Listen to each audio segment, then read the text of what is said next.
It's a sultry day here in Bramley Bank, where we're going to tell you a little bit about the fourth oldest nature reserve the London Wildlife Trust manages. Bramley Bank is situated on a ridge of wooded hills stretching from Addington Hills across Little Heath Wood and into Cromehurst in South Croydon. And the woodland here is largely secondary, so fairly recent, but with characters of a much older past, with some very mature oaks, majestic beech trees and bluebells in the spring. But we're in August and the bracken is exploding underneath the canopy, enchanter's nightshade is in flower, the foxgloves have just seeded and the heather is now in full bloom. Bramley Bank goes back to the times of a kind of agricultural landscape in the 18th and 19th century. It then became part of the Heathfield Manor, which in 1927 was purchased by the Riesco family. And over that time, parts of the landscape was changed. Shrubs and trees were planted, such as Austrian pine, such as rhododendron, and cherry laurel for cover and for all-year greenery. Mr. Riesco died in 1964 and the land was taken over by Croydon Council, and eventually, following a survey of ponds in the borough in 1982, the site was handed to the London Wildlife Trust to manage as a nature reserve, and we've done so ever since.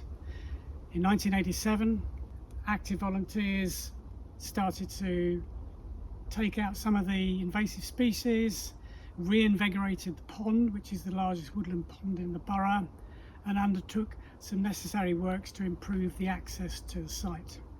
More recently, we've further enlarged the pond and we've undertaken works to expand the area of acidic grassland and heathland in a southern part of the site, which we know from maps was about 3 times larger than it was today in 1911, giving you the idea of the kind of changes of land cover that we've had in this part of London over the last 100 years. If I'm honest, this is one of my favourite nature reserves that the Trust manages. It's got a fairly secretive feel about it. It's very tranquil. Occasionally you hear the sound of a tram. There are parakeets now here than there were here in 1987.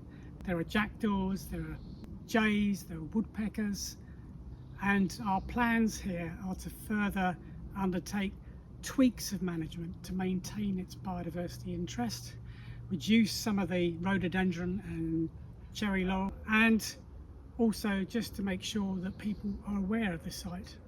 So the woodland here, like so many in London, is a bit of a mixed bag, with some fantastically old oak trees, a range of other native tree species such as rowan, but also we have species that were planted here sometime in the last 100 years or more, such as sweet chestnut, beech, and those which have arrived naturally, such as sycamore and Norway maple.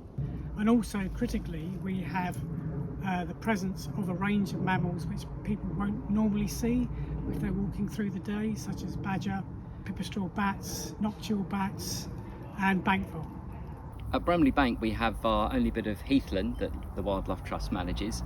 So, as is often the case with relic heathland, this had scrubbed over in between the two walls and since the war. So one of the things to do was to clear that tree cover and allow heather to regenerate, and to give it a boost by bringing in heather brash from other nearby sites and from the Natural History Museum garden.